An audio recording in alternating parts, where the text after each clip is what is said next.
The word came down at dawn, and by noon the Duke of Ravensmoor had banished his wife to the one place in the kingdom no living soul would willingly go. Greywater Hold, Eleanor repeated, because she did not at first believe the parchment in her hand had said it. The seal was his own, the raven and the broken tower, pressed into wax the colour of old wine. You are sending me to the cursed marches. I am sending you where you cannot do further harm. Julian, Duke of Ravensmoor, did not turn from the long window of the gallery. Beyond the glass the summer gardens of Ravenscourt lay golden and shimmering in the heat, the gravel walks pale as bone, the roses gone heavy and overblown on their stems. His shoulders filled the width of the casement. He had not raised his voice once, not all morning, and that was the worst of it. A shouting man could be reasoned with. A quiet one had already decided. "Look at me when you cast me out," she said. He turned. She had married this face 2 years ago in the cathedral at Ardennes, with half the peerage watching, and the king's own blessing read aloud. She had thought it a handsome face then, grave and dark-browed. The jaw of a man who broke horses and held the western border against the raiders out of the fells. She had not yet learned how cold it could go. His eyes moved over her, the travelling habit she had already been made to put on, indigo wool too warm for July, the dust of the courtyard on her hem, and something flickered in them and was gone. "The escort leaves within the hour," he said. "Mind the heat. The road to the marches is dry this time of year. That is all." Her voice did not shake. She was proud of that, later, when she had time to be proud of anything. 2 years your wife, and that is the whole of your farewell. Mind the heat. "What would you have me say, Eleanor?" The truth would do. She crossed the gallery toward him, her boots loud on the parquet, and she watched his hand settle on the back of a chair, not gripping it, only resting there, the knuckles pale. "You believe I betrayed you. You will not tell me how, or to whom, or on whose word. You have tried me in a court of one, and found me guilty before the breakfast was cleared. At least give me the charge. You know the charge. I do not." "The letters," he said, and for the first time something cracked through the cold, not loud, but there, a hairline in marble. "The letters to Lord Carrow's house. In your hand. Sealed with your ring.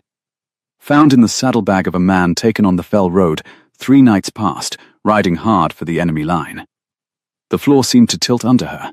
She had heard the name Carrow, only as one hears the name of a distant storm, a baron of the eastern reaches, a man the king watched with narrowed eyes. "I have never written to Lord Carrow in my life.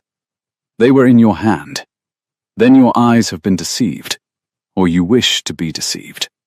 And I cannot tell which is the greater cruelty." She was close enough now to see the muscle move in his jaw, to catch the scent of him, leather and the bitter green of the rue that grew along the south wall, crushed where he must have walked through it that morning, before he came to ruin her. "Julian, I am carrying your name. I would sooner cut off my own hand than lift it against this house." For a moment, 1 breath, 2, she thought she had reached him. His gaze dropped to her mouth, then away, out to the burning gardens. "The horses are waiting," he said. And that was the end of it. The courtyard at Ravenscourt was a furnace by the time they brought her trunk down. Heat came up off the cobbles in sheets, and the air smelled of hot stone and horse, and the dung-sweet rot of fallen apricots beneath the espaliered trees along the wall. 6 men of the ducal guard sat their mounts in the white glare, sweating in their leathers, none of them meeting her eye. At their head was a grizzled sergeant she knew by sight, Halloran, who had taught her to sit a horse properly her first winter as a bride, laughing at her town manners, kind to her then. He was not laughing now. He swung down and held the stirrup for her without a word, and she saw that his hand was not quite steady on the leather. "Sergeant Halloran." She kept her voice low, for him alone. "How long is the road?" 5 days, my lady, if the wells along the high track are not dry." He hesitated. 6, more like, in this heat. "And what waits at the end of it?" "I have heard Greywater spoken of all my life, and never once as a place a person goes to live." The old soldier's throat worked. Above them a window stood open on the gallery, and though she did not look up, she felt the shape of her husband behind the glass, watching his wife loaded onto a horse like a debt being paid. "It is a border keep, my lady," Halloran said carefully. Older than the duchy. It holds the mouth of the Greywater Pass, where the fell country comes down into the kingdom. There has been a garrison there since before anyone's grandfather. You are not answering me." "No, my lady." He looked at the cobbles. "Folk say the hold is cursed. They say the last 3 commanders sent to hold it did not, that they came to grief, each within a season. They say the well runs bitter, and the men there have forgotten how to be men. The Duke's father shut it up half a ruin, and let the wild garrison rot. Nobody is sent to Greywater who is meant to come back." He drew a breath. "I am sorry. You asked for the truth, and I'll not lie to a lady who once shared her bread with me on a cold road." "Thank you, Halloran." She set her foot in the stirrup, and rose into the saddle, and the indigo wool stuck to her at once in the heat. "That is the first honest thing anyone has said to me since the sun came up." They rode out under the raised portcullis, and Eleanor did not look back at the window. She had decided, somewhere in the last hour, that she would not give him that. Whatever he saw of her going, he would see her spine, and not her face. The road climbed. For 2 days it ran through the soft country she knew, wheat going gold, hedgerows white with the last of the elderflower, villages where children ran out to gape at the riders, and then shrank back when they understood whose colors these were, and where they rode. The word went ahead of them. Somehow, it always did. By the second evening, the cottagers had stopped coming out at all. Doors closed as the column passed. Once, at a crossroads shrine, Eleanor saw an old woman make a sign against ill fortune in their direction, and she understood it was not meant for her, but for the destination stitched into the very banner above her head. On the 3rd day, the country changed. The green failed by degrees. The hedges gave way to dry stone walls, and then to no walls at all. Only the long brown shoulders of the fells rolling up to a sky bleached almost white with heat. The streams they crossed ran low, and the wells, when they found them, gave water that tasted of iron and old leaves. The men spoke less. At night they kept the fires high, though the days were scorching, and they set a double watch. And Eleanor lay in her small tent, and listened to the wind come down off the high country, carrying a sound she could not name.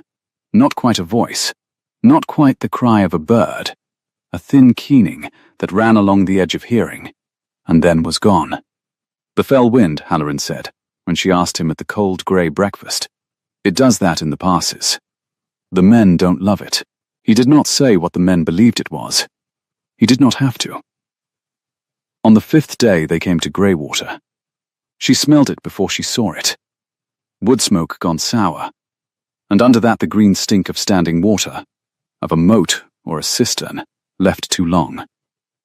Then the track turned around a shoulder of black rock, and the hold was simply there, hunched in the throat of the pass where the fells came down and pinched the road to a ribbon. It was built of the same dark stone as the crags around it, so that at first the eye could not tell where the mountain ended and the wall began. One tower had lost its top to some old violence and stood jagged against the sky. The banner above the gate hung limp and faded, its device worn to a ghost.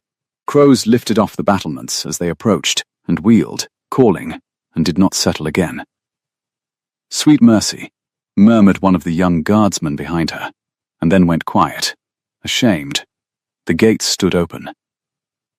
That was the first wrong thing. A border keep at the mouth of an enemy pass, in the dry weeks of campaigning season, and the gate hung open like the mouth of something asleep. No sentry called the challenge. No horn sounded. Eleanor walked her horse under the broken arch and into the bailey, and reined up, and what she saw there she would carry the rest of her life. Men. Perhaps 40 of them, perhaps fewer. It was hard to count, because they did not stand like soldiers in any order, but lay and sprawled and crouched in the shade of the walls like things washed up by a flood. Their leathers were green with mold at the seams. One sharpened a blade with no edge left to sharpen, the stone going back and forth, his eyes on nothing. Another sat in the full hammering sun with his face turned up to it, lips moving. A cook fire smoked weakly in a corner, with no one tending it. The whole place stank of men who had stopped washing because there was no longer any reason to, and over it all hung that thin keening on the wind. Closer now, threading down out of the broken tower, a figure detached itself from the shadow of the gatehouse and came toward her, a big man gone to ruin, his beard matted, a captain's sash filthy across his chest. So, his voice was a ruin too, cracked and amused. His Grace sends us a lady, a fine lady, in her fine blue, all the way up the dry road. He looked her over and laughed, and the laugh turned into a cough, and the cough ended, and he spat. What did you do, my lady, to earn Greywater? Burn down a church? Poison a bishop? Behind him a few of the men had roused enough to watch, their eyes flat and curious. Doesn't matter. Nothing matters here. You'll learn that. The hold takes the spine out of a body, week by week, and then you stop minding. We've all stopped minding. Haven't we, lads? No one answered him. The blade went back and forth on the dead stone. Eleanor sat very still in the saddle, and she was aware of Halloran's hand drifting toward his sword behind her, and of the 6 clean men of the ducal escort gone tight and silent at her back, and of the heat, and the smell, and the keening, and the worn ghost of a banner hanging dead above a fortress her husband had sent her to moulder in, and something in her, something she had not known was there until this exact moment, until she had been stripped of her name and her home and her good fame, and set down at the bottom of the kingdom, with nothing left to lose. Something in her stood up. "What is your name, Captain?" she said. He blinked. "Brennan, Garrison Commander. What's left of one?" Captain Brennan. She swung down from the horse before Halloran could reach the stirrup, and her boots came down in the filth of the bailey, and she did not flinch from it.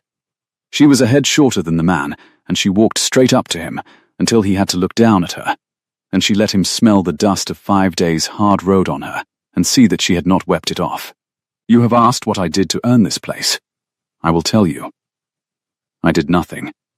I was sent here on a lie, by a man who could not be troubled to learn the truth, and I have ridden 5 days in the worst heat of the summer to arrive at the end of the world and find it guarded by men who have decided that the end of the world is a comfortable place to lie down." Her voice carried now, clear and cold and ringing off the black stone, and along the wall's heads came up.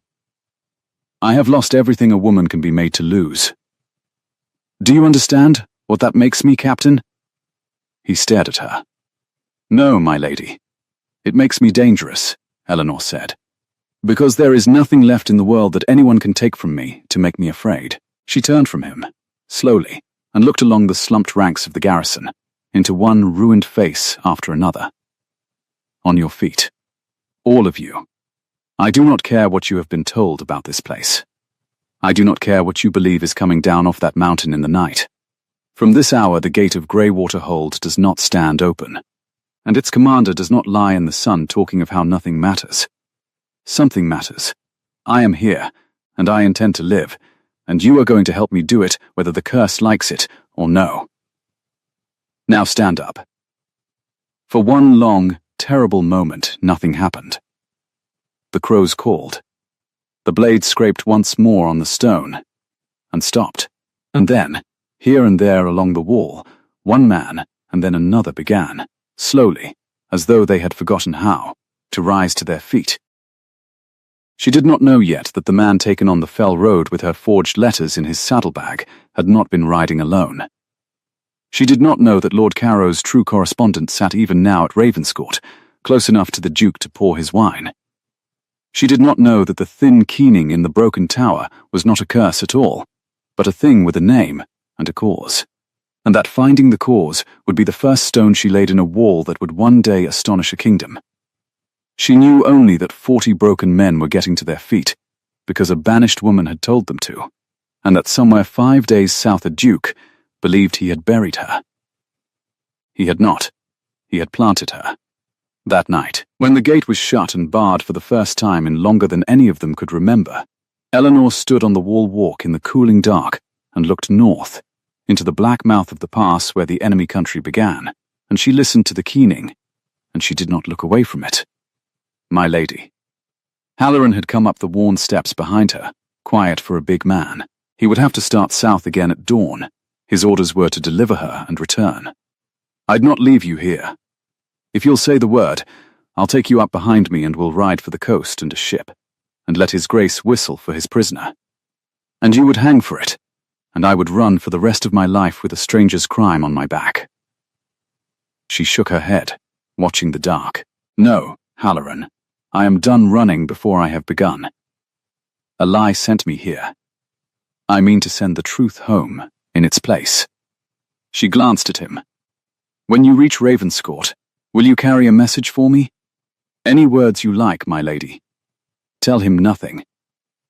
She turned back to the pass, and the wind off the high fells lifted the loose hair at her temple, warm and strange, and smelling of stone. Let him hear nothing of me at all. Let him wonder. A man who wishes to forget a thing cannot bear, in the end, to be allowed to. Give him silence, Sir Jaunt. It will cost him more than any letter I could write.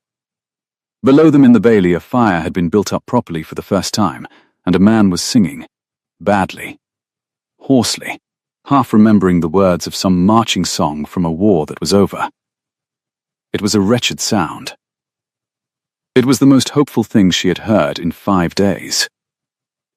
Eleanor of Ravensmoor, banished wife, mistress now of a cursed and crumbling hold at the end of the kingdom, stood on the wall through the first watch of the night, and began, very quietly, to plan. Dawn came to Greywater, the colour of cold ash, the sun lifting somewhere behind the fells, but never quite clearing them, so that the light in the bailey was grey before it was gold. Eleanor had not slept. She had sat the first watch, and most of the second on the wall walk, and when she came down at last her legs were stiff with cold, despite the promise of heat already gathering in the throat of the pass, and her good indigo wool was stiff with the dust of 5 days. She found Halloran in the gateway with his horse saddled, and the 6 clean men of the escort drawn up behind him, blinking in the half-light, eager as men are eager to put a cursed place at their backs. "My lady." He had shaved, somehow, scraped his jaw clean with cold iron water, as though he meant to ride south looking like a soldier of the duchy, and not a man fleeing a tomb. "We'll make the wheat country by nightfall, if the high wells hold. I've left you what we could spare, 3 sacks of meal off the pack mule, and a wheel of hard cheese, and my second sword, because the one on that captain's hip hasn't been drawn since the old king's reign by the look of it." "You have given me more than the Duke did," she said. "He gave me a road and told me to mind the heat." The old sergeant looked at the cobbles. A crow dropped from the broken tower and crossed the bailey low, and the men flinched as one, all 6, and were ashamed, and Halloran did not flinch at all, because he had set his mind to other things. "You're certain, my lady. There's still room behind my saddle. I am certain." She put her hand on his horse's neck. The beast was warm and real, and smelled of honest sweat, and she held on to that. "Ride safe, Halloran, and remember what I asked. Not a word of me. Not how I looked, not what I said, not whether I wept on the road. Let my husband have the whole silence of the marches for his answer. It's a cruel gift to give a man." He gathered his reins. "He gave me a cruel one first." She stepped back. "Go." He went. She climbed to the wall walk to watch them down the dry track, 7 small figures dwindling along the brown shoulder of the fell until the heat shimmer took them, and they were gone, and the dust of their going hung gold in the slanting light, and then settled, and there was nothing on the southern road at all, only the empty land and the iron smell of the morning, and, behind her, threading down out of the broken tower, the thin keening of the fell wind that the men believed was a curse. She stood and let herself feel it, the whole weight of the empty country closing around her. The last friendly face gone south. Then she turned her back on the road and looked down into the bailey, where 40 ruined men were beginning, slowly, to wake and remember that someone had told them to stand. "Captain Brennan," she called down. "Where do you take your water?" By full morning the heat had come into the bailey like a hand pressing flat, and Eleanor had her answer, and it sickened her. They took their water from a cistern sunk in the rock at the foot of the broken tower, a black mouth of standing green, scummed at the edges, breeding its own small flies, and beside it, a windlass, with a rope gone furry with rot. She stood over it with her sleeve across her mouth, and Brennan beside her, swaying a little on his feet though the sun was barely high, his breath sour, his eyes red-rimmed and amused. "Cursed water," he said comfortably. "Runs bitter, like everything here. You'll not change it, my lady." 3 commanders tried. Captain Voss had the men dig a fresh well by the south wall, struck rock at 6 feet and gave it up. Captain Aldous sent to the Duke for an engineer, and the engineer took one look at the place and was on the road south by morning. He laughed his ruined laugh. Aldous didn't last the autumn after that. None of them lasted. The hold takes the heart out of a man, and then it takes the rest. How? Eleanor said. How what, my lady? How did they come to grief? You speak of 3 commanders gone in 3 seasons as though it were weather. Tell me how. Voss, Aldous. The third. What was his name? Something shifted behind Brennan's red eyes, a wariness surfacing through the ruin. Marlowe, Captain Marlowe. He looked away, up at the jagged tower against the white sky. Voss went off the north wall in the dark. Walking the watch, they said, and the curse took him over the edge. Aldous wasted, wouldn't eat, wouldn't sleep, sat up listening to that. He jerked his chin at the keening. Marlowe rode out one night into the pass and didn't come back, and we found his horse 3 days later, with the saddle empty. That's how Greywater unmakes you, my lady. One way or another. You'd do better to let the gate stand open, and the men lie soft, and trouble nothing. Trouble nothing, and the hold leaves you be. The gate stays shut. She turned from the foul cistern. And the men do not lie soft. There is a stream in the gully below the east wall. I crossed it riding in. Low, but running, and running water does not breed this. She pointed at the green scum. From this hour every man fit to carry a yoke carries water up from the gully twice a day, and this pit is drained and limed, and we see what is at the bottom of it. Where are your stores of lime? A keep this old will have lime. Brennan's amusement curdled. You'll work them in this heat? They'll not do it. They've forgotten how to be ordered, my lady. I'm telling you for your own good. They'll smile at you and do nothing, and you'll wear yourself to a thread against them, and then one morning you'll understand, the way I understood, that there's no point to any of it, and you'll let the gate swing open again and lie down in the sun like the rest of us. That's the curse. It isn't ghosts, it's understanding. It was, she thought, the truest thing the ruined man had said, and the most dangerous. She looked at him a long moment, at the captain's sash gone the colour of dishwater across his chest, and she understood that he was not cruel, and not even wholly her enemy. He was a warning of what waited for her if she failed. You may be right, Captain, she said. We will find out. But you will not unmake my orders by smiling, and you will not lie in the sun while I drain this pit, because if you do, the men will watch you and learn that orders here are a kind of joke. So you will take up the first yoke yourself. She held his red gaze, and did not blink. And the men will watch you do it. That is how we begin. A wry voice spoke up from the shade of the gatehouse, where an old man sat plucking a thin hen, the cook, she would learn, a leathery relic called Maddox, who had outlasted 4 commanders by the simple method of being too sour to unmake. Begging the lady's pardon, he said, not looking up from the hen, but I've not seen the captain carry so much as his own dinner in a 12-month. This I'll stay awake for. A sound went through the watching men, not a laugh. They had forgotten laughter, but the ragged ancestor of one, a loosening. Brennan's jaw worked, the whole bailey hung on it in the hammering heat, the flies droning over the green water, and Eleanor stood with her chin up and her ruined gown and her borrowed sword, and waited to learn whether she commanded anything at all. Brennan picked up the yoke. He did it with a curse and a sneer, and he did it badly, slopping half the first load down his own leg as he came staggering up from the gully. And the men did not cheer, because they had nothing left to cheer with. But they watched. Every one of them watched. And when the captain had made his second trip a young soldier, with a burn scar pulling one eye half-shut spat on his hands, and took up the next yoke, without being told. And then there were 2 of them on the path. and then 4. By the worst heat of the afternoon there was a line of them going down to the gully and coming up streaming and grey-faced, and the foul cistern was sinking inch by inch toward its secrets, and Eleanor worked the windlass herself until her palms blistered and split, because she had understood that here she could order nothing she would not first do. It was the burn-scarred lad, Wat, the others called him, who found the first wrongness, and he found it at the bottom of the cistern. They had drained it by evening to a black sucking ooze, and Wat went down on a rope with a rushlight to clear the silt from the rock spring that fed it. And he came up too fast, hauling on the line, his half-shut eye wide, and the whole of him shaking. "There's a grate," he said. "Down at the bottom, my lady, set in the rock where the spring comes through, an iron grate. And it's... somebody's stopped it.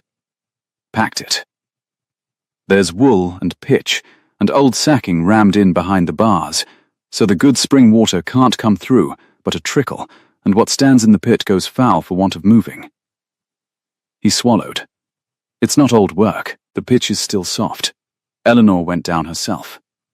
Brennan called it madness. She went anyway, skirts knotted up out of the muck, the rope burning her split palms, down into the cool, stinking dark, where the rushlight guttered and the rock wept around her. And it was as the boy had said. The spring came clean and cold out of a cleft in the living rock, the way it must have come for 1,000 years to feed a fortress, and someone had set their will against it. The iron grate was crammed and corked, deliberate, patient work, the pitch laid on in layers over weeks, so that the men of Greywater drank standing rot and called it a curse, and lost their hearts to it season by season, and never once thought to ask whether the bitter water had a hand behind it. She tore the packing free with her own fingers in the dark, sacking and tarred wool coming away in foul handfuls, and far above her she heard Watts shout as the water began to move, heard the answering sound run round the bailey as the cistern's level checked, and then, impossibly, began to rise clean and cold. She came up into the last red light streaming through the broken tooth of the tower, with pitch under her nails and her gown ruined past saving, and she stood streaming in the gateway and looked at the 40 faces turned toward her, and at Brennan's among them gone grey and strange. "There is no curse on your water," she said. "There is a man's hand on your water. Patient, practiced, working in the dark, over months, to make this place into exactly what every soul in the kingdom already believed it was, a hold that unmakes the men sent to hold it." She let that settle. Captain Voss, Captain Aldous, Captain Marlowe, 3 commanders gone in 3 seasons, and a fortress that guards the one road the enemy must take, and a well stopped by hand so the garrison drinks despair. Her voice rang off the black stone. "I came here believing I had been sent to a cursed place. I begin to think I have been sent to a guarded one, guarded against the kingdom, by someone who wants this gate to stand open, and I should very much like to meet him." No one answered. But that night the keening came down out of the broken tower as it always did, thin and high on the warm wind, and for the first time Eleanor did not hear a curse in it. She heard a sound that someone had use for.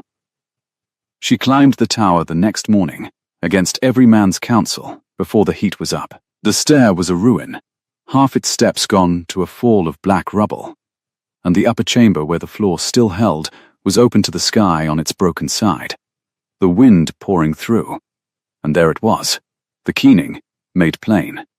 A war horn of old grey metal, cracked along its length, had been wedged mouth outward into a gap in the stones, lashed fast with wire, angled so the fell wind tearing through the pass played across its broken mouth and drew out that thin, unending wail that had hollowed the hearts of 4 garrisons. It was nothing.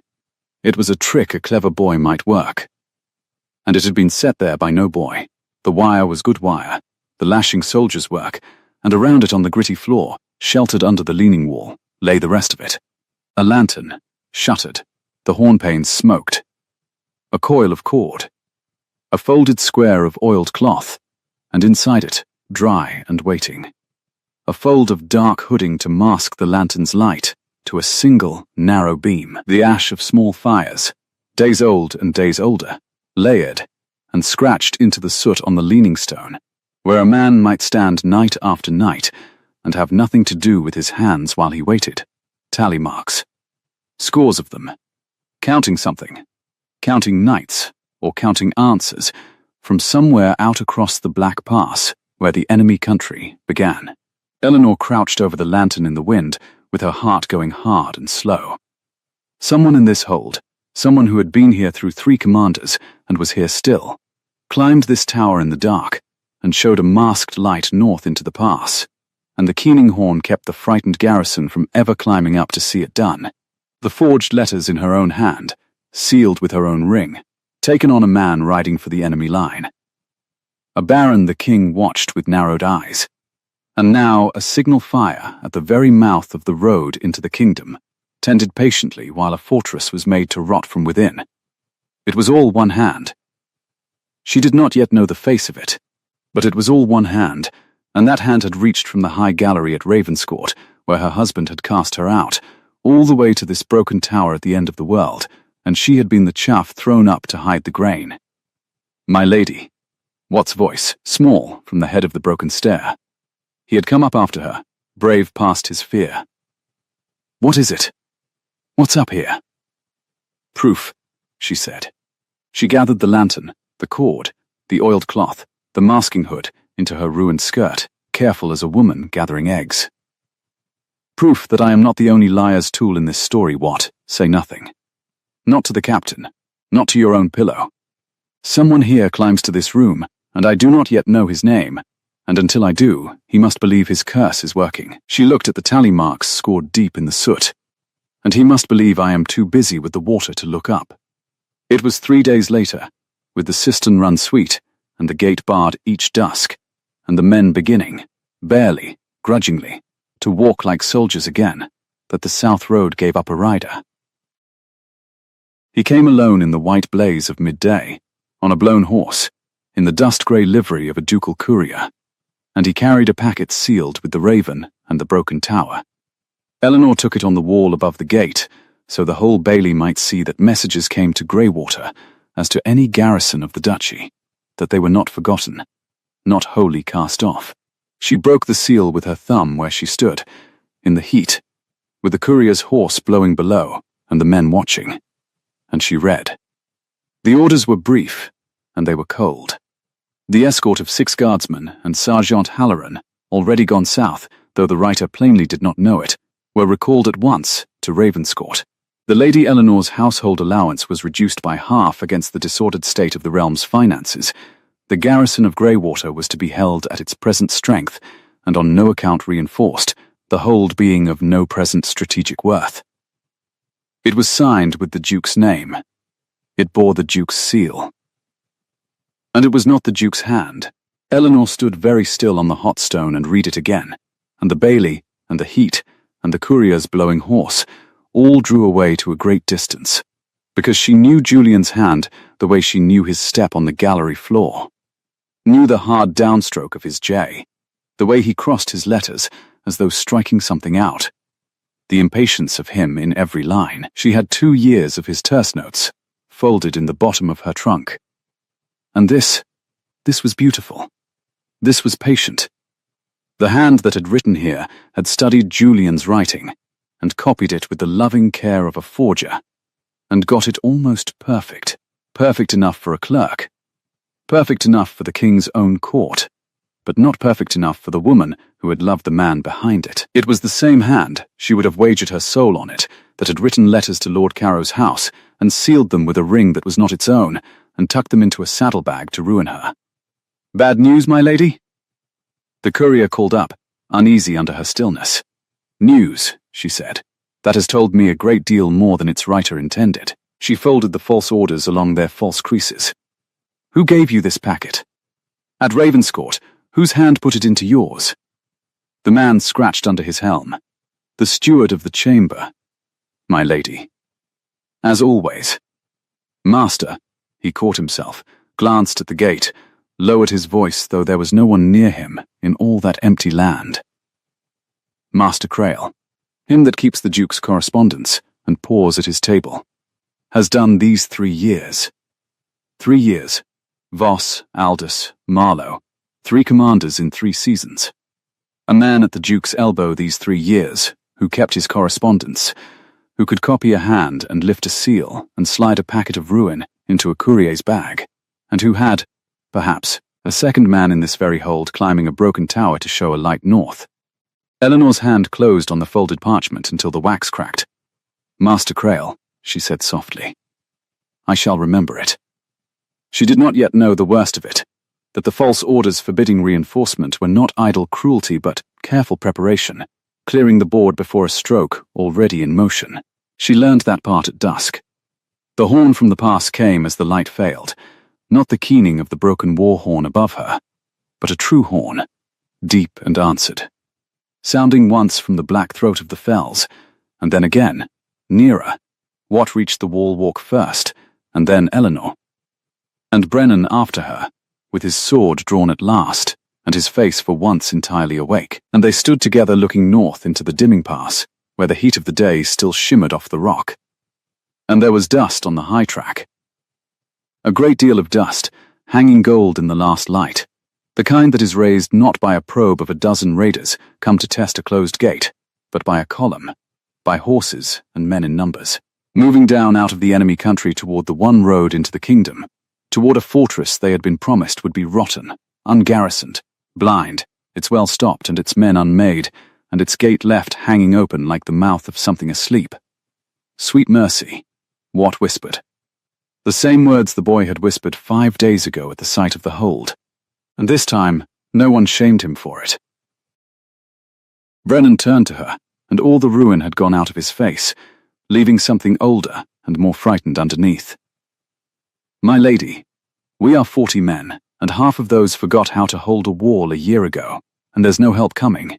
You read it yourself. No reinforcement. The Duke's own order. The Duke's order was a lie," Eleanor said. She did not take her eyes from the gold dust rising in the dark pass, from the deep horn sounding a third time, closer. Her split palms ached on the cold stone. "Every part of this place has been made ready for this night by a patient hand. The water, the curse, the open gate, the men with their hearts taken out, the order that strips us bare and forbids us aid. Someone has spent 3 years and 3 commanders building a door into the kingdom, and tonight they mean to walk through it." She drew Halloran's second sword, and the worn blade caught the last red light. "So we are going to disappoint them." "What? The gully gate? The lower postern? Is it barred?" I don't know, my lady." "Then find out. And bar it. And run." She turned on the wall, and her voice went out over the waking, frightened Bailey, clear and cold and carrying, as it had carried on her first hour in this place. "Up. All of you, up and to the walls. The curse is broken, and the water runs sweet, and tonight we find out what 40 men are worth when somebody has remembered to tell them they are men. Maddox, every lamp we own to the gatehouse. Brennan, with me. And then, lower, only for the grey-faced captain at her side. As the horn sounded a 4th time, and the dust came on down the darkening pass, you told me the hold unmakes whoever holds it. Let us find out tonight whether it can be held." Brennan looked at her for a long moment in the failing light, and then he laughed, not the ruined cackle she had heard on her first hour at the gate, but something shorter and harder, a sound with a man's weight behind it. "Held," he said. "God help me. I'd half forgot the word." He turned and bellowed it down into the bailey, and his voice cracked on the first try and held on the second, and that was Greywater all over. Broken, then holding. "To the walls, you idle dogs. To the walls, or by morning you'll wish the curse had taken you soft in your sleep." They came. Slowly, stumbling, half of them still shaking the long stupor out of their limbs.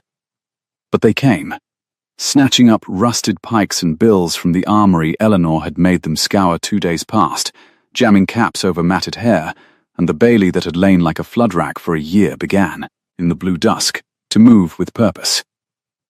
Eleanor went down among them with Halloran's sword bare in her blistered hand, and gave her orders short and plain, because she had learned in 5 days that frightened men cannot hold a long sentence in their heads. "You and you, the gatehouse. Bar the wicket, drop the beam, and pile every stone you can lift behind it. A burn-scarred face swam up before her. What? The lower postern by the gully. Is it barred? Barred and braced, my lady. I did it myself, and I drove a wedge under it besides. His voice climbed thin and high. But the wood's old. It's that old. If they bring iron to it, then we hold the wall above it so they never bring iron to it. Maddox. She turned, and the old cook was already there at her elbow, his leather face entirely calm. A long carving knife thrust through his belt, and an armful of lamps clutched to his chest like a man bringing kindling to a hearth. Every light we own to the gatehouse, and oil, and the brazier lit. I want that gate as bright as noon when they come to it. Men fight what they can see. They lose their nerve at what they cannot. There's a wisdom in that, Maddox allowed, squinting up at her over the lamps. 4 commanders I cooked for, and not one of them thought a hungry man fights better by lamplight than by dark. They thought a great deal, those 4. Pity it never kept them breathing. He shuffled off toward the gatehouse, and the dry little remark trailed behind him like smoke, and Eleanor, God forgive her, felt the corner of her mouth tug, because in all that gathering dread the sour old creature was the one steady thing in the yard. She would remember that. Later, she would remember exactly how he had made her want to smile. The dust came on down the pass. By the time full dark settled over the fells the enemy had closed to within a half-mile, and she could hear them, the jingle and thud of a column on the move, the snort of horses, a voice calling a halt in a tongue she did not know, harsh and carrying off the black rock. They were not hurrying. That was the thing that turned her stomach cold. They came at a walk, unworried, the way a man walks up to a house he has already been given the key to. They think the door's open, Brennan muttered beside her on the wall. He had found a breastplate from somewhere, and a helm gone green at the rivets, and he looked almost a soldier again. They've been told it's open. Look at them. No shields up, no scouts out. They're not coming to storm a wall. They're coming to walk into a ruin and find it warm for them.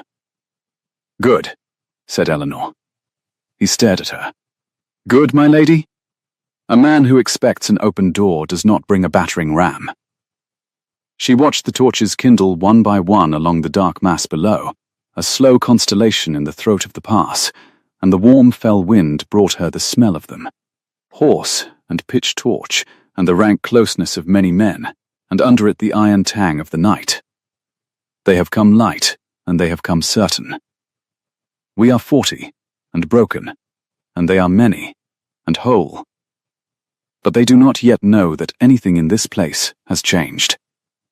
That is the only advantage we hold, and we hold it for as long as we can make them believe the curse still binds. She raised her voice along the wall, low and fierce.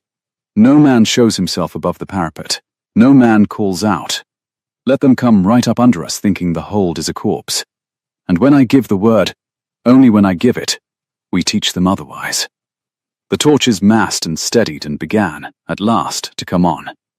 He rode out ahead of them, the man who led them, a big rider on a pale horse, bareheaded, a torch lifted high in one fist, so that the gate lamps and his own flame lit him gold against the dark. He drew rein a stone's throw from the wall, and looked up at the bright gatehouse and the dead-seeming battlements, and he called out in the common tongue of the border, accented, but clear. Greywater, open your gate. He let the pale horse step closer, fearless, contemptuous. We know what you are. We know your well is foul, and your men are unmanned, and your lord has thrown you away. There is no shame in it. Open the gate and stand aside, and not a hair of your heads need come to harm. You were forgotten by your own. Be remembered by us. Open, and live. Along the dark wall, unseen 40 men held their breath, and Eleanor felt the whole night balance on the edge of a knife. She knew what he was doing. He was offering them the very thing the curse had taught them to want, to lie down, to stop minding, to let the gates swing wide and trouble nothing.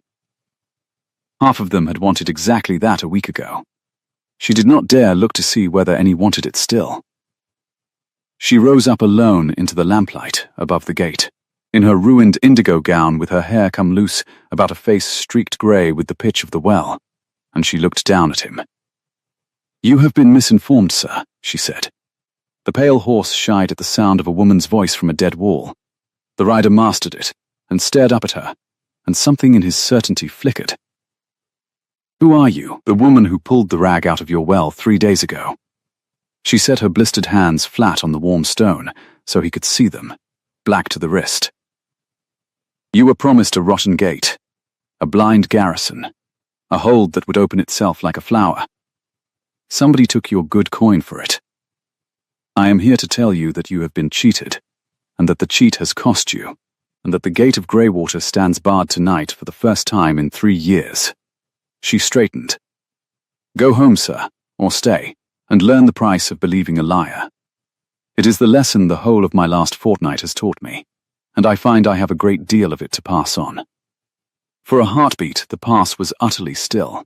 Then the rider flung down his torch, so that it guttered and rolled in the dust, and wheeled the pale horse, and shouted a word into the dark, and the whole gold constellation of the enemy line surged forward at once, with a roar that came up off the rock, and broke against the wall like surf. "Now," said Eleanor, very quietly, and then she screamed it. "Now." The wall came alive. 40 men who had lain a year in the sun rose up together into the lamplight and the night, and the first ragged volley of stones and quarrels and Maddox's lamp oil went down into the packed mass at the gate, and the certainty of the men below shattered against it. They had brought no shields up. They had come to walk into a ruin. The oil caught from the brazier fire and ran flaming down the slope before the gate, and the screaming changed its note entirely, and Eleanor stood in the full glare of it, with her sword lifted and her voice raw, calling the throws, calling the line, and beneath her the gate shuddered under the first bodies flung against it, and held. It held, for an hour, in the hammering dark, against everything the pass could throw at it. The gate of Greywater held, and Eleanor began, against all sense, to believe. It was the noise that warned her, not the noise at the gate. That was a single vast continuous roar she had stopped hearing the way one stops hearing a river. It was a different sound, behind her and below. That snagged at the edge of her ear, the way the keening had snagged at it on the road. A splintering, a thin shriek of old wood, faint under the battle, from down where the bailey ran into shadow at the foot of the broken tower, from the gully side. From the lower postern, Watt had swit to her, he had barred and braced and driven a wedge beneath. She turned from the gate fight, with her heart gone wrong in her chest, and she looked down into the dark of the bailey, and she saw the light. It was up in the broken tower. A single narrow beam, hooded and cold, swinging slowly north over the wall into the black pass, and then, as she watched, 3 short blinks. A pause.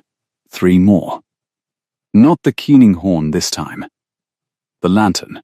The masked lantern she had carried down in her ruined skirt 3 days past, and locked, with her own hands, in the one sound chest in her own chamber. Someone had opened that chest.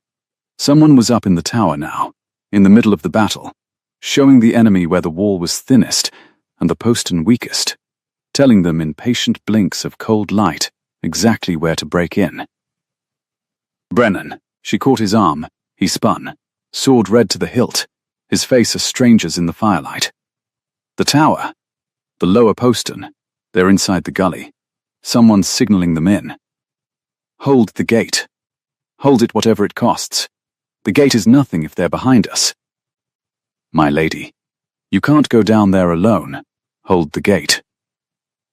She was already gone, down the worn wall stair 2 at a time, Halloran's sword in her fist, into the dark below, where the lamplight from the gatehouse did not reach.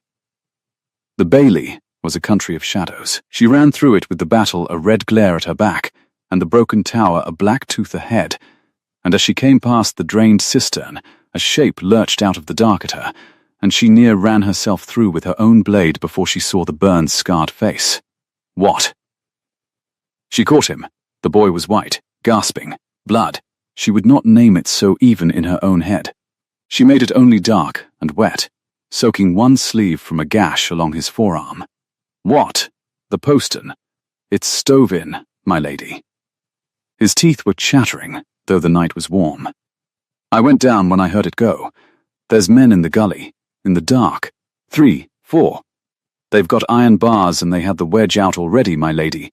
The wedge I drove. It was out before they ever set bar to the wood. Somebody'd drawn it from the inside.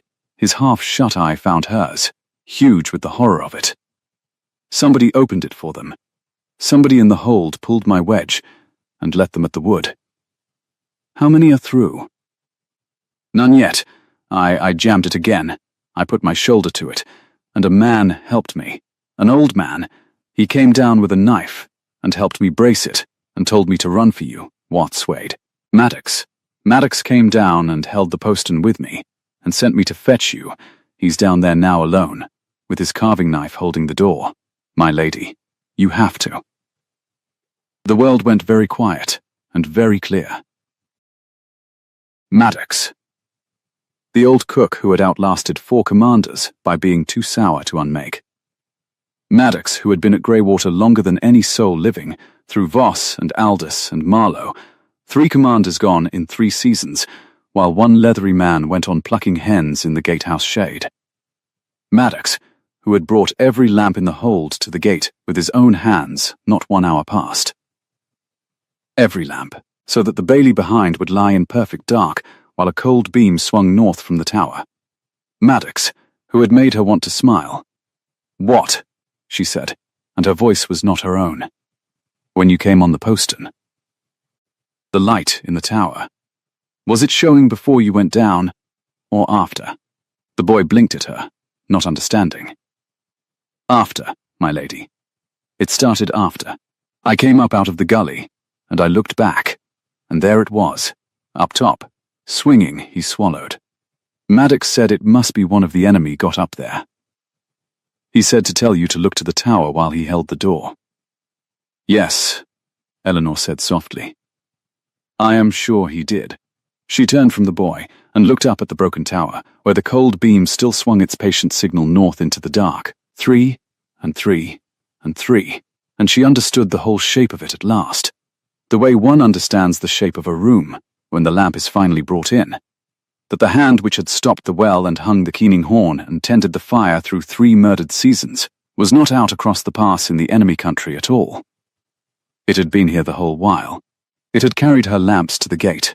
It had stood at her elbow and made the dry little jokes that kept her steady, and it had sent the one boy brave enough to climb the tower down into the gully on a lie, so that nobody would go up the broken stair while the signal burned.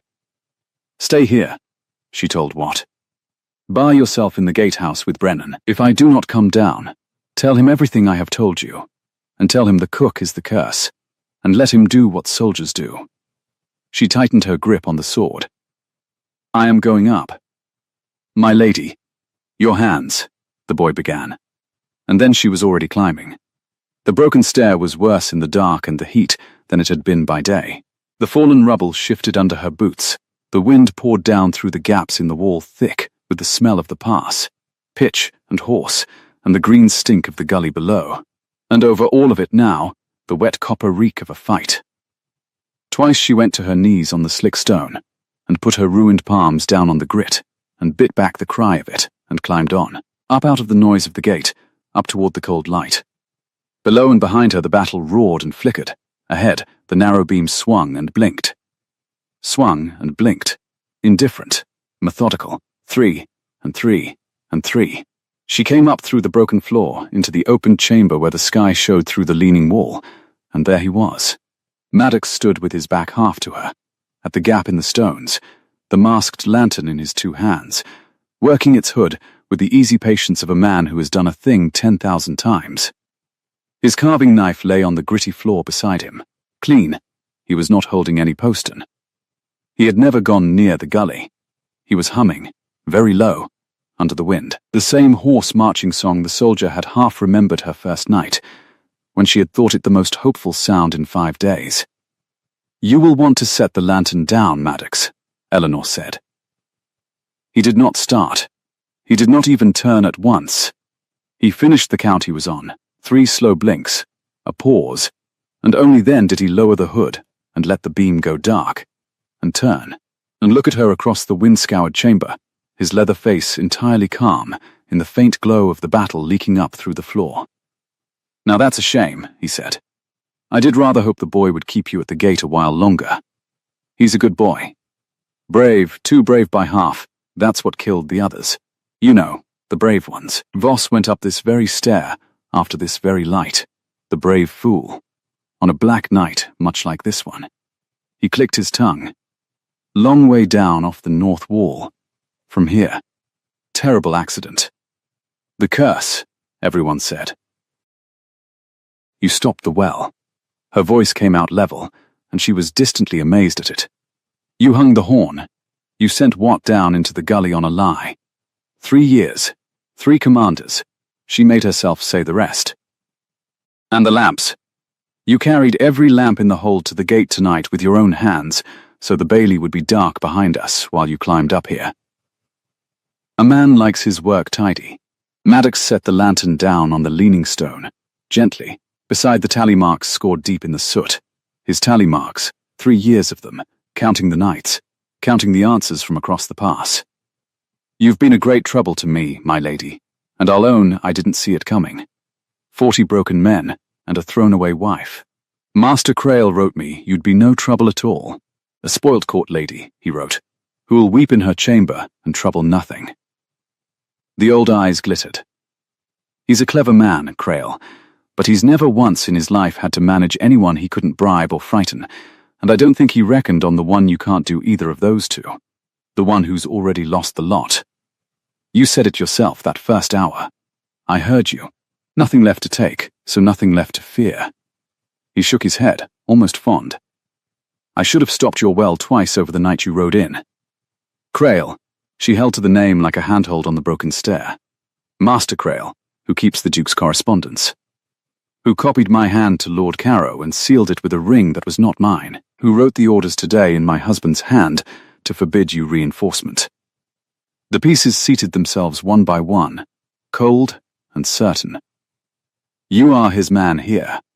You have been his man here for 3 years, opening this door a crack at a time, and tonight you mean to open it wide. Tonight it's opened, my lady." Maddox glanced, almost regretful, toward the dark pass, or it would be, if you'd been a slower climber. They're in the gully wanting only the word that the postern's clear. One more signal and they're up the wedge Watt braced and into your bailey from behind, while every man you've got is screaming at the front gate. He spread his empty hands. "It's not personal. You seem a fine enough lady, but there's a road into the kingdom under this rock, and a great many people on the far side of the fells have paid a very great deal of money to be sure it stays open, and you're standing on it." He bent for the lantern. "Don't," Eleanor said. "Or what?" He smiled at her, gentle, terrible, and lifted the masked light. And his thumb found the hood. "You'll run an old cook through? You've never cut anything in your life but your meat at table, my lady. I've watched you a fortnight. You blistered your own hands sooner than order it done. You haven't got it in."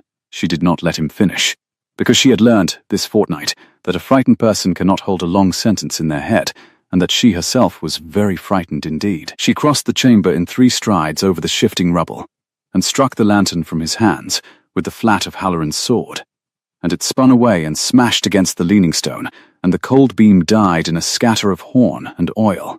And Maddox was faster than any leather-faced old cook had a right to be. The carving knife was up off the floor, and in his fist between one breath and the next, and he came at her low and certain with 3 commanders' worth of practice behind it. They closed in the dark, in the wind, on the broken floor above the burning gate. He was old, and she was spent, her palms split and slick, her arm leaden from an hour of calling the wall, but she was taller, and she had reach, and she had Halloran's good blade against a kitchen knife, and behind everything she had, the thing he had named himself, and could not take back, she had nothing left in all the world that he could threaten her with. He fought to open a door. She fought because the door must not open. She turned his first thrust on the cross of her guard, and felt the jar of it run up to her shoulder. She gave ground over the rubble and nearly went down, and did not. And when his hand closed on the wreck of her sleeve and hauled her toward the gap in the wall, toward the long black drop where Voss had gone, she let him pull, and turned with the pull instead of against it the way Halloran had taught her to turn a horse, and put the old man's own weight and her shoulder together, and sent him past her. His boot found the loose stone at the lip of the gap. The wind took the rest. There was a sound, short and final, and then only the wind, and the battle, and Eleanor on her knees on the broken floor, with her ruined hands flat on the cold soot, and the tally marks of 3 murdered years scored under her fingers, shaking, whole, alone in the tower. She did not let herself kneel there long. Below her the gate still roared, and the enemy still waited in the gully for a signal that would not come now, and that, she understood, climbing to her feet with the wind tearing at her, was the very thing she could turn against them. They were waiting for a light. They did not yet know their man in the tower was gone. If she gave them a false one, if she sent them the signal that the postern was clear when it was not, she could draw the whole of that gully force up against a braced door and a waiting wall, and break them on it. She salvaged what she could of the smashed lantern, the hood half melted, one hornpane cracked but whole, and she struck a light from the tinder in the oiled cloth with hands that would barely close, and she leaned out into the black mouth of the pass and showed the enemy the cold beam they had paid 3 years for. 3 blinks. A pause.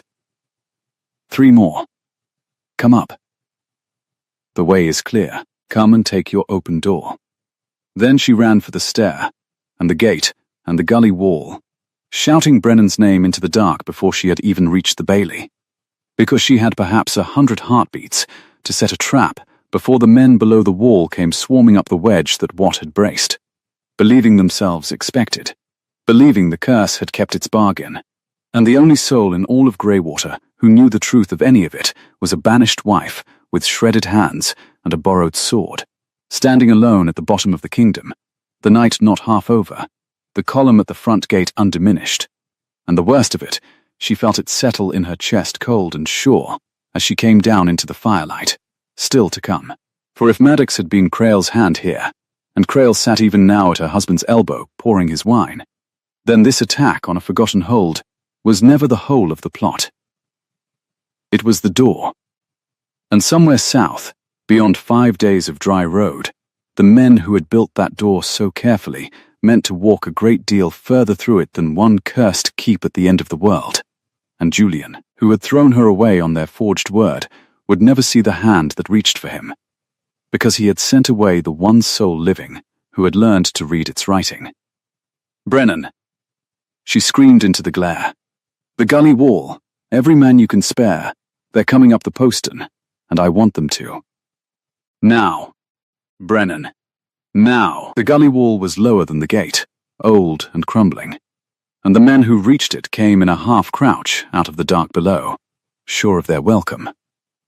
Eleanor saw them through the gaps in the parapet, as she came tearing down off the stair, shapes rising up the braced postern in the green stink of the gully, hand over hand, hauling at the wedge Watt had driven. The wedge that her false signal had told them was already drawn. They had seen the cold light blink 3 and 3 from the broken tower. They believed the man in the high room had kept his bargain. They believed the curse still held. Down. She breathed at the dozen men Brennan had peeled off the gate, pushing them flat behind the broken stone with her own bleeding hands. "Let them come over. Let them set their feet on our side before you so much as breathe. They think we are corpses. Be corpses 1 moment longer." The first of the climbers got his elbows over the parapet and grinned in the dark, a young man with a torch, scarred jaw, and he looked along the wall walk at the dozen still shapes and took them for the slain. He swung his leg across. He opened his mouth to call the rest up. "Now," said Eleanor. They rose. The young man's grin was still on his face when Brennan took him by the collar and the belt and pitched him back into the gully on top of the men climbing behind, and then the whole short stretch of wall was a churn of bills and pike butts and falling bodies, and the certainty went out of the enemy below in a single ragged scream of confusion. Men who had come to walk through an open door finding it slammed and bristling. They could not get up the wedge with their own people falling on them. They could not see in the dark how few held the wall. They broke off the postern and milled in the gully, and the warm, fell wind carried up the sound of an army that has lost the one thing it was promised, surprise, and does not know what else it has lost with it. The oil, Eleanor called. Maddox's lamp oil, what's left of it, down the gully, and a torch after. Not to burn them, to show them. Let them see how thin we are, and run, or let them see and stay, and break their teeth on it. Either serves. A jar went over, and a brand spun after it, and the gully bloomed orange, and in that light the men below at last saw the truth of Greywater. Not a tomb, but a wall held by waking men, and a woman in a ruined indigo gown standing tall in the firelight with a sword in her shredded hand, calling the line. They ran, first in ones, then in a flood, back up the gully into the dark of the pass, and the deep horn that had sounded so certain 4 times now sounded twice, broken, calling the column off the front gate too, and the gold constellation of torches that had pressed against the hold for an hour wavered, drew apart, and began to stream north into the throat of the fells the way it had come. They're going. Brennan stood swaying against the parapet, his green riveted helm gone, a long shallow hurt across his brow he had not yet noticed. My lady, they're going. We held it. He said the word as though it were in a foreign tongue, the way he had said it on the wall before the first horn. We held the gate. You held the gate. Eleanor lowered the sword at last, and her arm shook so that the point dragged in the grit.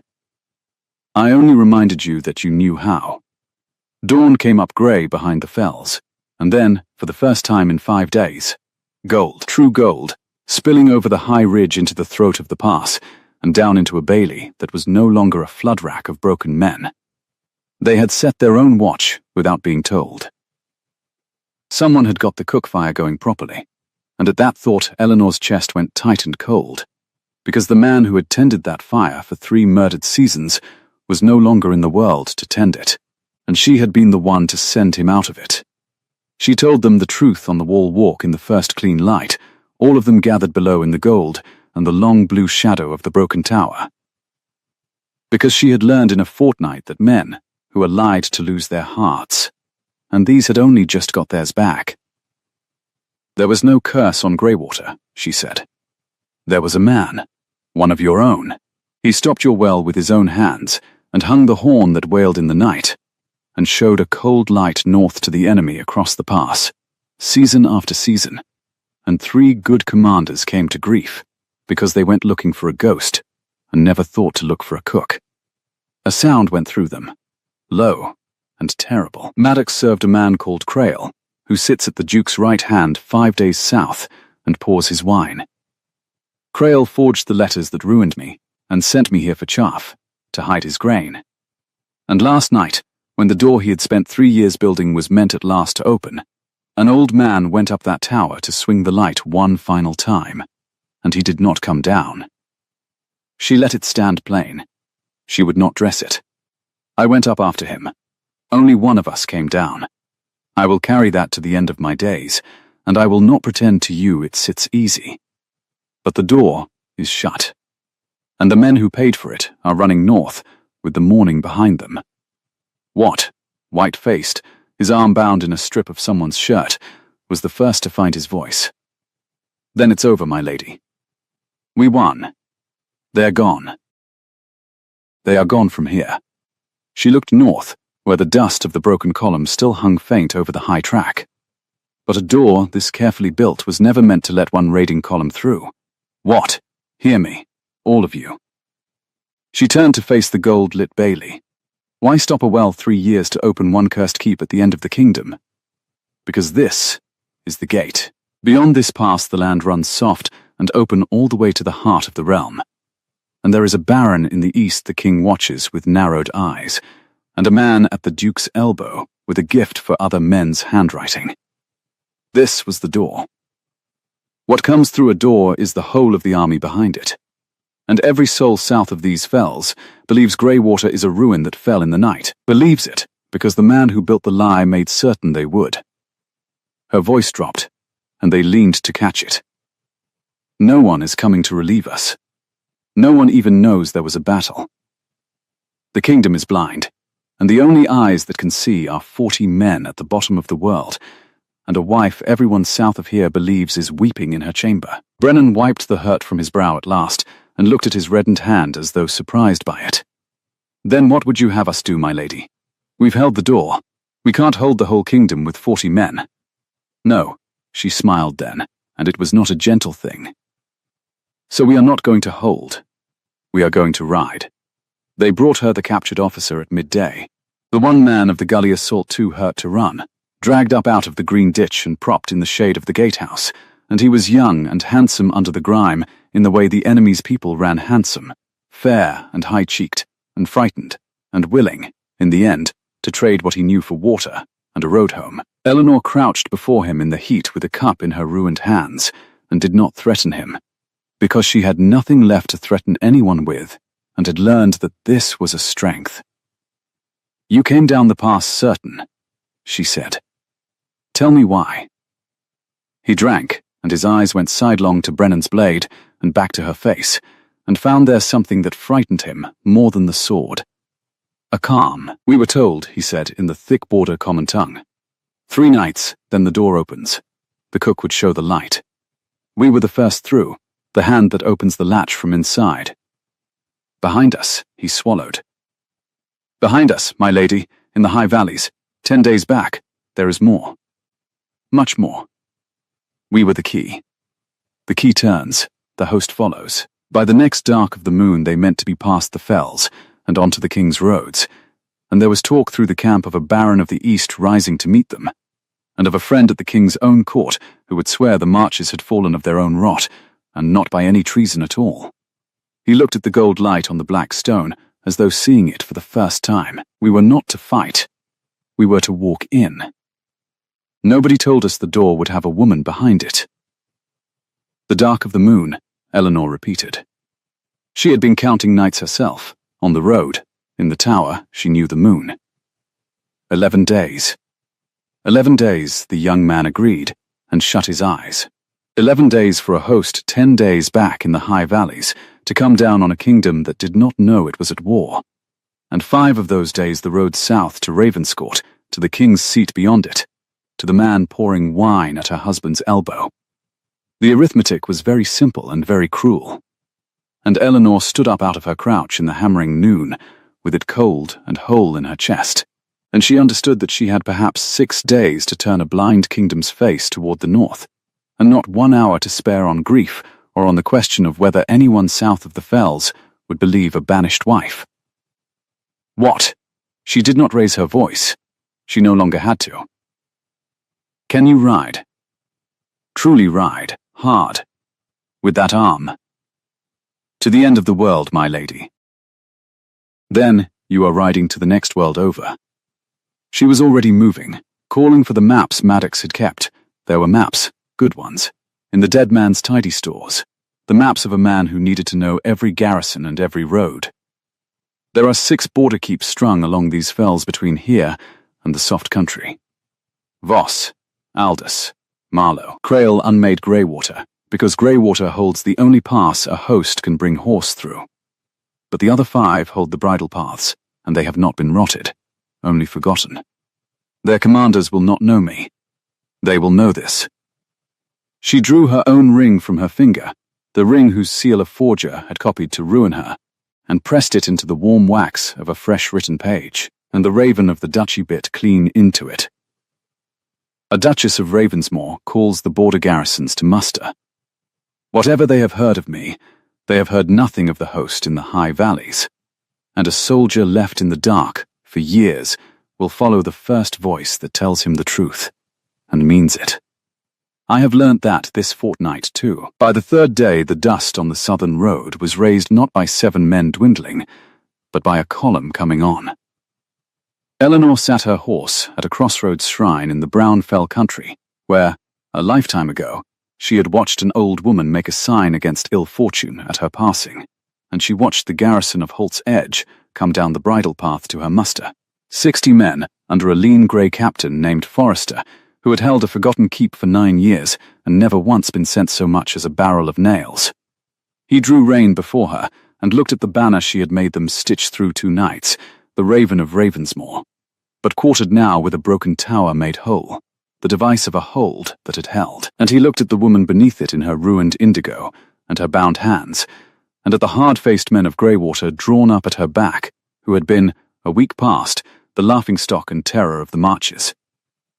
They're saying along the paths, Forrester began, gruff, wary, that the thrown-away Duchess has gone mad up at Greywater, and is raising the border in her own name against the king. They are saying it because a man at court wishes it said, Eleanor answered. Ride to my left hand and judge for yourself whether I am mad, Captain, and in 6 days you may tell the king to my face that his border did not fall asleep, that it woke.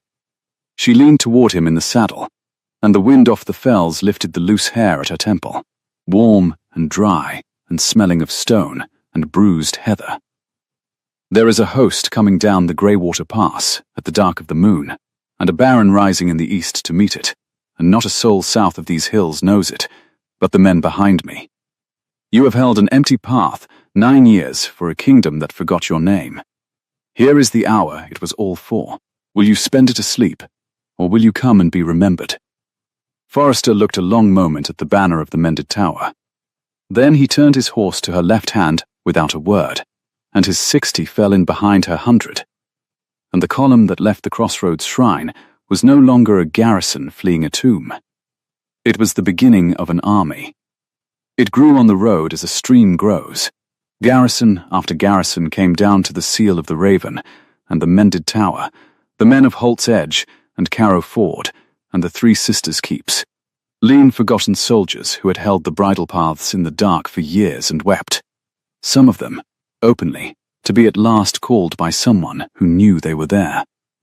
By the 5th day, Eleanor rode at the head of near 500, hard border men who knew every fold of the fells, and the word ran ahead of her down into the soft golden country, the way the word of her disgrace had once run, but turned now, inside out, so that the cottagers who had shut their doors at the sight of her colours came out instead into the wheat-gold evening to watch the banished Duchess pass at the head of a host, and did not make the sign against ill fortune, and some of them, the old soldiers among them, took down their grandfather's bills from over the hearth, and fell in.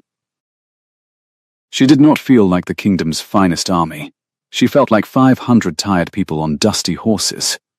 But she had learned, this fortnight, that the difference between a rabble and an army is only whether someone has remembered to tell them what they are for, and she told them, every dusk, around the fires, until they began to believe it before she did.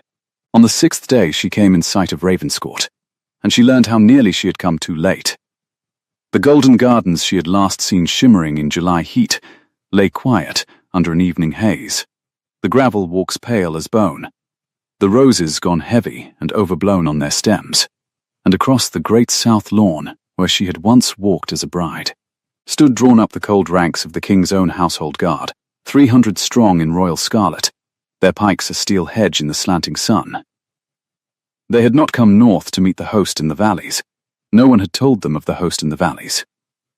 They had come to Ravenscourt, she would learn, to take the Duke of Ravensmoor in the king's name for treason with the Eastern Baron Carrow, on the strength of letters, in a duchess's hand, sealed with a duchess's ring, found riding for the enemy line. The trap had 2 jaws. Eleanor saw it whole in the moment she crested the rise and looked down on the scarlet ranks. Crail had not only opened the northern door, he had arranged for the kingdom's strength to be facing the wrong way entirely, gathered here, at Ravenscourt, around the throat of an innocent man, while 10 days north a host came down an unwatched pass. By the time the king's guard discovered they had arrested the realm's most loyal sword on forged evidence, the dark of the moon would have come, and the enemy would be on the king's roads, and there would be no border army left to stop them. Because the border army was here, exhausted, behind a banished wife, looking very much in the amber evening light like a rebel host come to free a traitor duke by force. My lady. Forrester had come up beside her, and his lean face was grim. 300 royal guard, drawn for a fight, and 500 of us fell weary, looking for all the world like exactly what that man at court will have told them we are. We ride down there, we look like treason proving itself. They'll lower the pikes, and we'll have a battle on the king's own lawn, border against crown, and whoever's left standing, the man in the valleys wins. It was the lowest moment Eleanor had known, lower than the gallery, lower than the bailey, lower even than the broken tower in the wind. She sat her horse on the rise above the gardens where she had been a bride, and she looked at the steel hedge around her husband, and the old cold belief rose up in her like bitter water from a stopped well. That Julian had cast her out without a charge she could answer. That he had chosen, on a forger's word, to believe the very worst of her. That the man down there, in the ring of scarlet, had never truly seen his wife at all, only the convenient shape of a traitor, and would not see her now though she came at the head of an army to save his life. He had thrown her away in an hour. He would not, she told herself, looking down at the cold pikes, believe her in 1,000. "My lady?" Forrester said again. "Lo, your word." "My word," Eleanor said, "is that we do not ride down there as an army." She unbuckled Halloran's sword from her hip and handed it, scabbard and all, to the astonished captain. "An army proves the lie. Hold the host here, on the rise, in plain sight, where they can be counted and seen to do nothing. 500 men standing still on a hilltop with their hands from their hilts is not a rebellion. It is a question the king's men will have to ask before they answer." She gathered her reins. "And I am going to go down and answer it. Alone, with empty hands and a saddlebag full of the truth. They'll take you. They'll clap you in irons beside him. Then they will have both of us in one room," Eleanor said, "which is exactly where I need us to be." She rode down the long slope into the gardens of Ravenscourt, with her hands open on her thighs and a herald's white cloth tied to her whip. And the scarlet ranks turned to face her, and a captain of the household guard rode out with a dozen at his back and his pike levelled. And behind him, in the ring of steel on the south lawn, she saw Julian. He stood bare-headed in the amber light, his hands bound before him, his dark head up, and even cast as a traitor he stood like a man holding a border, broad shoulders filling the space the guard had penned him into, his grave, hard face turned, in that moment, toward the rise where 500 silent men stood beneath a banner he did not know. She saw the instant he found her in the descending rider. She saw it go through him like a blade. 2 years his wife, sent 5 days north to Moulder, and here she came down his ruined gardens at the head of a host, and whatever he had believed of her in the gallery, he could not have believed this. "Hold!" The guard captain barked, and his pike point hovered at her breast. "Name yourself, and call off that rabble on the hill. Or by the king's law, I am Eleanor, Duchess of Ravensmore," she said, and her voice carried across the lawn the way it had carried off Blackstone, clear and cold and ringing in the warm evening, so that the scarlet ranks heard it, and the man in their midst heard it.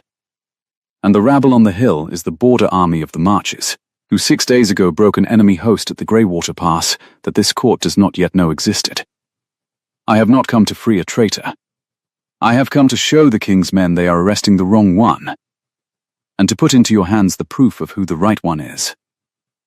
The man who forged the letters you hold sits in this house." He pours the Duke's wine. "His name is Crail. And if you send for him now, this moment, before he hears that I am here, you will have your traitor by nightfall."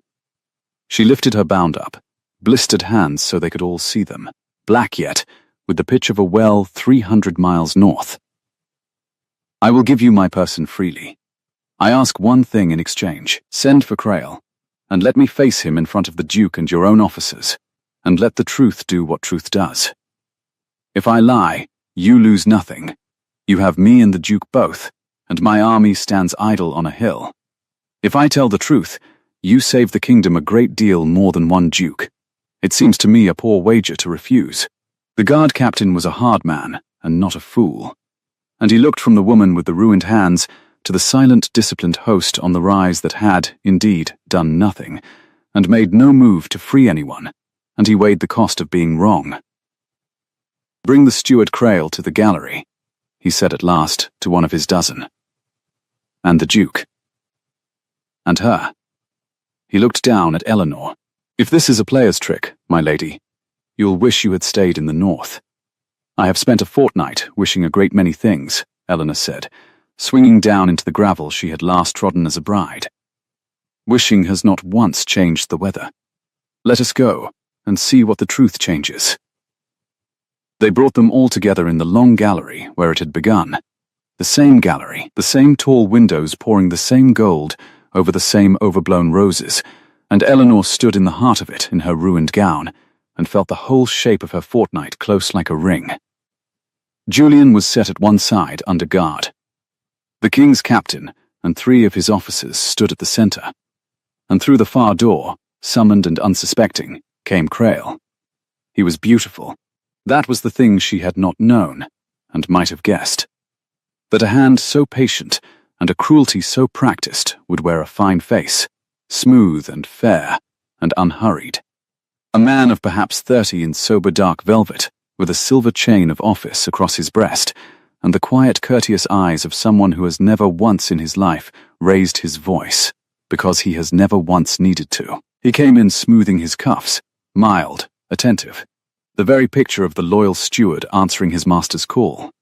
And then he saw her, and for the smallest part of a heartbeat the smooth fair face went perfectly still, the way a frozen pond goes still, and Eleanor saw it, and knew that everyone in the room had seen it too.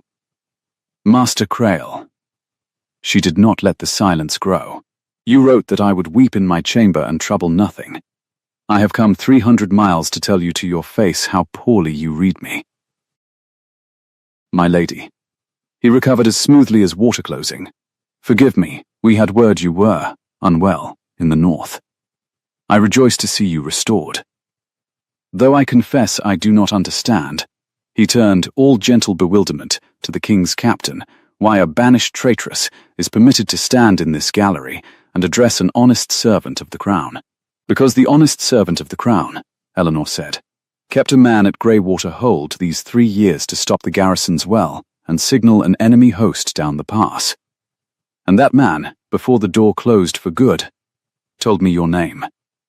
She did not raise her voice. She had learned from Brennan, from Maddox even, that the quiet ones had already decided. And she had decided. His name was Maddox. He cooked there. He said, and I will give you his words, exactly, that you wrote him I would be no trouble, a spoiled court lady who'll weep in her chamber, and trouble nothing. Did you write him those words, Master Crail? Think before you answer. There are 4 of the king's officers listening, and they will remember which way you jump. I have never in my life heard the name, Crail said, and his voice was perfect, warm and faintly pitying. My lady, grief and exile have plainly disordered you. A cook at the end of the kingdom, telling tales? Against this? He spread his elegant hands. I have served his grace 3 years. I keep his correspondence. I have given the king's own officers the letters, in her hand, my lords, sealed with her ring, that prove her commerce with the rebel Caro. That is not a tale. That is wax and ink. Where is hers? A dying cook's whisper in a cursed tower? No, Eleanor said. Mine is wax and ink too. And she opened the saddlebag at her hip. She laid it on the long table between them piece by piece, in the gold light, and she made them watch her do it, because she had learned that men believe what they see done with hands. The masked lantern, its hood half melted, one horn pane cracked, the coil of cord, the square of oiled cloth, and the orders, the false orders, sealed with the raven and the broken tower, recalling her escort and forbidding Greywater reinforcement, which she unfolded and turned and set before the king's captain with one black-nailed finger laid against the signature. This came to me 6 days ago, she said. It bears the Duke's seal. It bears the Duke's name. Captain, you have seen the Duke's hand on 100 dispatches in this campaign. Read it, and tell this room whether the Duke of Ravensmore wrote it. She held the captain's eye. And then take up one of the letters Master Crail gave you, the letters in my hand that ruined me, and lay the 2 beside each other. The same forger drew them both. He is very good. He is good enough to deceive a court and a king. He copied my husband's hand and my own with the same loving care, and he made only one mistake in 3 years. She turned, at last, to Julian, who stood bound and silent and white to the lips at the side of the gallery. He never reckoned that a wife might know her husband's hand the way she knows his step on the floor. I have 2 years of your terse little notes folded in the bottom of my trunk, Julian. I knew this was not yours before I had read 3 words of it. It is too patient to be you. You never in your life crossed a letter as though you were striking something out, except when you crossed me out, and that you did in person. The captain bent over the 2 papers. He laid them side by side in the slanting sun, the false ducal order and the false duchess's letter, and the whole gallery hung on the small movement of his eyes from one to the other and back. A clock ticked somewhere. Outside the tall windows a thrush sang in the overblown roses, careless of all of it. They are the same hand, the captain said slowly. God's truth. The same downstroke. The same hand wrote both. He looked up, and his face had changed. Master Crail. You gave us these letters from the Duke's correspondence. You alone keep that correspondence. You alone had the Duke's seal to your hand, and the Duke's writing under your eye 3 years together. And Crail, who had never once in his life raised his voice, raised it now. It happened very fast. He went for the door he had come in by, and he was quick, and there was a small bright thing in his hand. Eleanor saw the silver wink of it. A poniard slid from his sleeve, and she understood, in the half-second she had, that a man with nothing left to lose is the most dangerous creature in any room, and that she was no longer the only such creature present. He meant to take the Duchess to the door with the blade at her throat and bargain his way out. He came at her smooth and certain and contemptuous, the way the rider on the pale horse had come at a wall he thought was a corpse. She did not run, because she had learned that running before you have begun is how you are lost. She turned with the rush instead of against it, the way Halloran had taught her to turn a horse, the way she had turned an old cook in a high, windy room.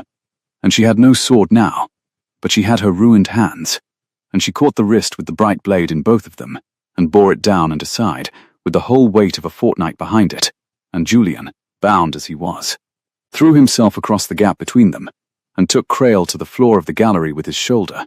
And then the king's officers were on the steward in a scarlet wave, and the poniard skittered away bright across the parquet, and lay still. In the silence after, Eleanor stood breathing hard over the smooth, fair face pressed to the floor by 3 men's hands, and Crail turned his cheek against the wood and looked up at her, and the courteous mildness was gone at last, burned clean away, and what was under it was not a monster at all, but a small, cold, flat thing. The look of a man who had decided long ago that nothing mattered, and had spent his life proving it to everyone he could reach. You should have wept in your chamber, he said. So everyone keeps telling me, said Eleanor. They took him out. The captain gathered the lantern and the cord and the 2 damning letters with his own hands, and turned to Eleanor, and to her quiet astonishment went down on one knee to her in the gold light among the scattered evidence of her ruin. My lady, there is a host coming down the Greywater Pass at the dark of the moon, you say, and a baron rising to meet it, and the king's strength facing the wrong way entirely.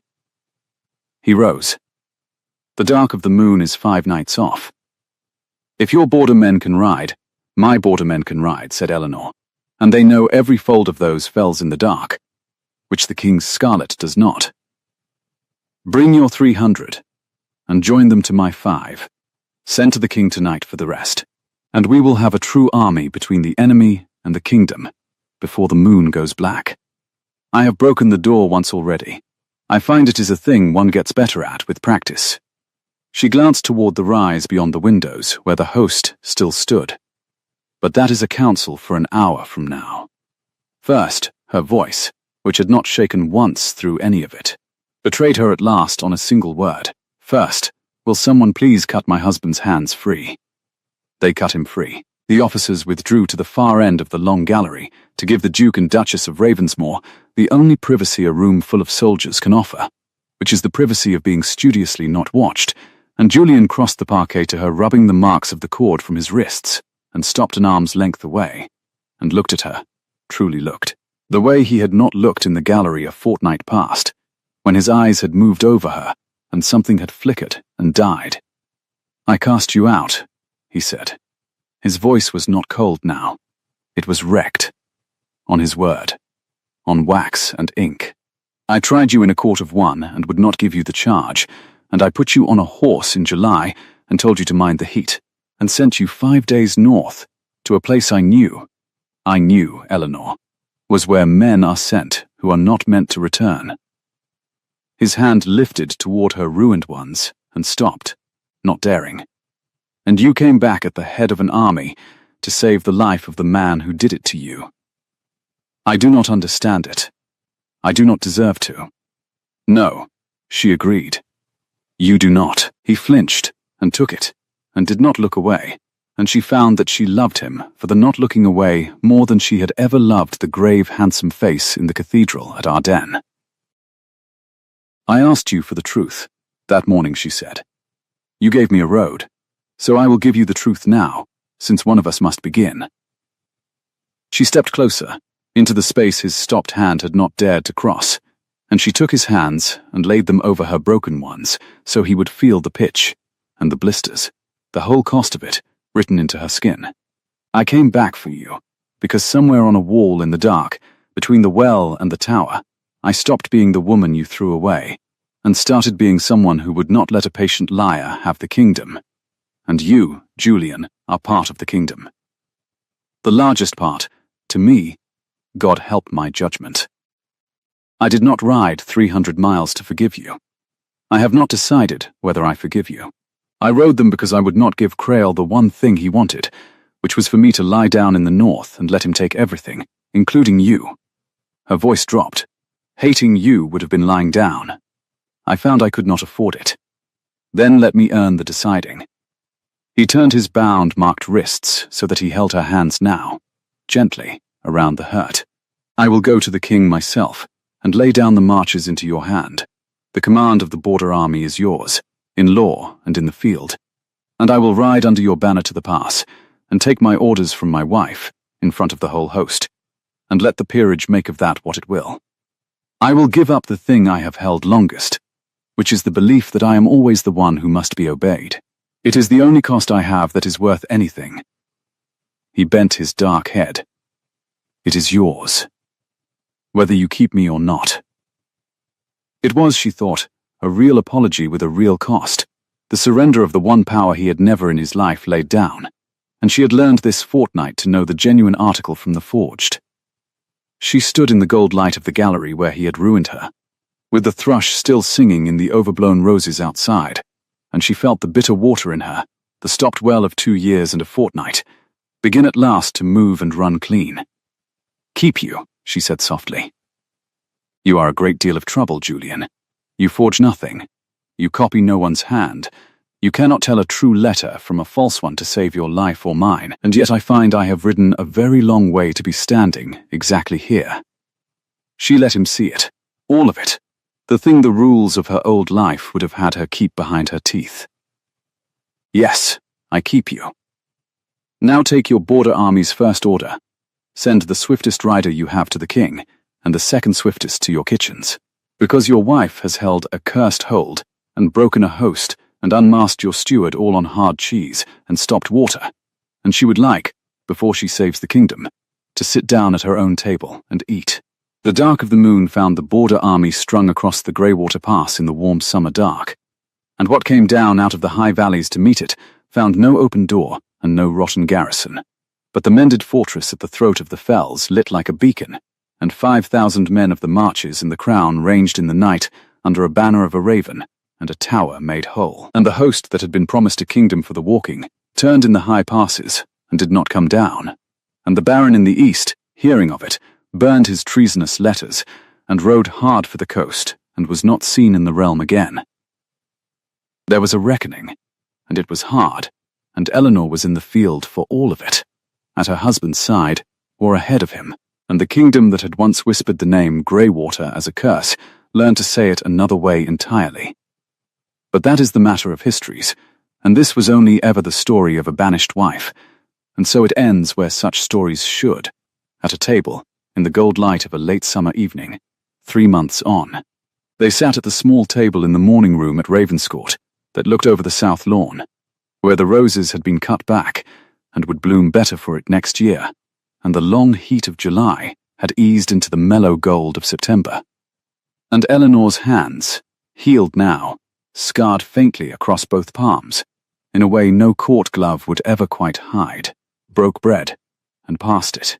Brennan held Greywater still, a true captain of a true garrison, and wrote her dispatches in a large painful hand. Watt was learning his letters from Forrester. The kingdom was awake.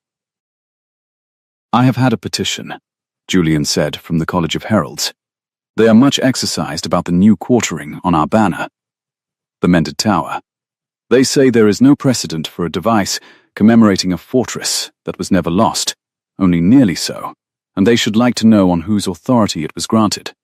"And what did you tell them?" "That it was granted on the authority of the woman who mended the tower," he said, grave as ever, buttering his bread with great care, "and that if the College of Heralds wished to dispute the matter, they were welcome to ride 5 days north in July and take it up with the garrison directly.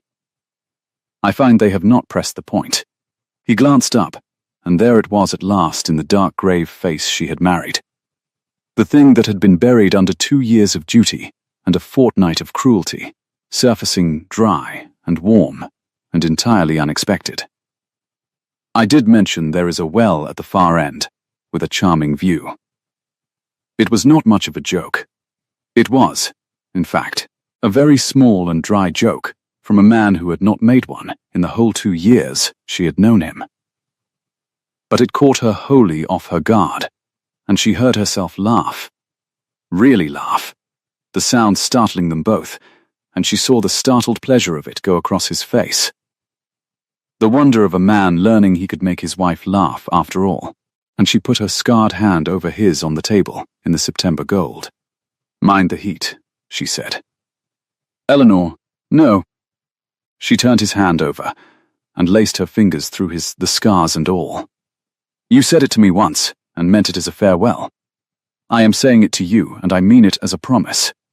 There will be more roads, and more hosts, and more patient men in fine velvet, who think a kingdom is a thing one can take by stopping a well in the dark.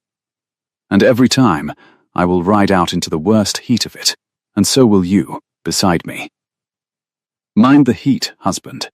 We are neither of us the sort to be sent anywhere safe." Outside, a thrush sang in the cut-back roses, and the gravel walks were gold instead of bone, and the gallery window where he had once turned his back on her stood open to the warm evening air. "But we will mind it together. That is the whole of my terms. You accepted them once already, in front of the king's officers. I am holding you to them." "You hold everything to its terms," he said, and lifted her scarred hand to his lips and held it there. "It is the most alarming thing about you. I have decided I cannot live without it." And that was the end of it. Which is to say, the beginning. If this story warmed you, the banished wife who would not lie down, the cursed hold that held, the truth that rode home at the head of an army, then stay a while by the fire with us. Tell me in the comments which moment you loved best, the first hour in the Bailey, the night on the wall, or the small dry joke at the end that made a duchess laugh. Subscribe and light the bell, and I will have another tale waiting for you when the candles are lit. Until then, from all of us at Adrian's fireside, mind the heat and rest easy.